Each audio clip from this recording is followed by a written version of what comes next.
Now, here's meteorologist Michelle Muscatello with your live Pinpoint Doppler 12 Futurecast. Would not surprise me if meteorologist TJ Del Santo was driving that car. He had a hot pink shirt today on the road show. Good looking shirt. Yeah. Hey, the weather not so good looking. No. Yeah, it's just kind of dreary. I mean, the snow so far has been pretty harmless, having a real tough time sticking.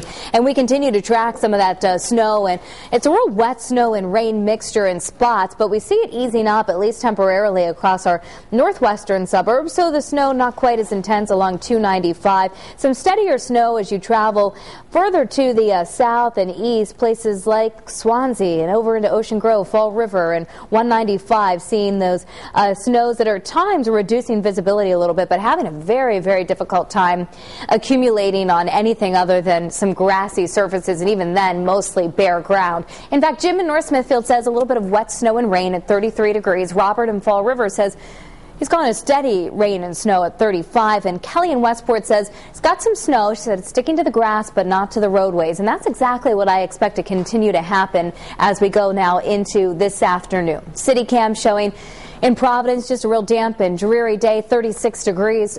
Feels like 25. We've got that brisk northeasterly wind at 17 miles per hour. 34 degrees right now in Taunton. Temperatures have actually fallen a couple of degrees from what we had very early this morning. We were in the upper 30s, and now they've been holding steady in the mid-30s, and I expect that'll continue too this afternoon.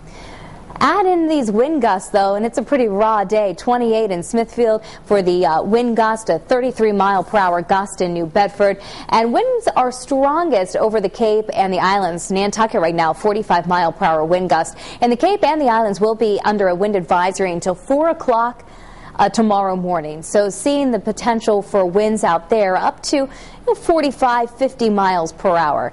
Satellite and radar showing the back edge of the snow and rain having a tough time progressing any further east than our border with Connecticut. So we've seen much quieter conditions over much of Connecticut today, but the storm center itself well south and east of us still, and it'll be passing to the south and east as we go throughout the next 24 hours. It actually hangs around and brings the moisture still into our area, even on Thursday. So we're in the damp conditions, snow, that real wet snow, rain, and it's going to continue into the second half of the day. Now, my concern would be later on this evening because we are only a couple of degrees above freezing. So once the sun sets, temperatures will likely cool a couple of more degrees. And as they get closer to the freezing mark, we may see some of this snow starting to stick and make for some slippery travel. It's probably towards the end of the evening commute, continuing overnight, and we'll see more snow showers as we head into Thursday.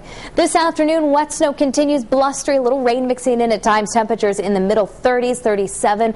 Newport about 35 for Coventry.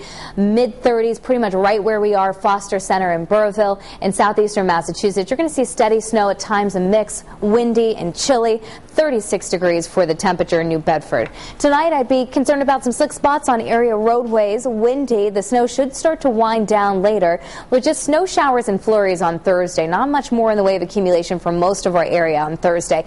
There may be a few more inches accumulating Thursday out over the Cape and the islands, but when it's all said and done, we're talking about some minor amounts here, just a coating to perhaps 2 inches, most of that on grassy surfaces, 2 to perhaps 6 inches as you travel out towards Cape Cod and the islands. Just nuisance snow showers for tomorrow, and then we really bring back some sunshine and more pleasant conditions for the upcoming weekend, and it lasts into early next week.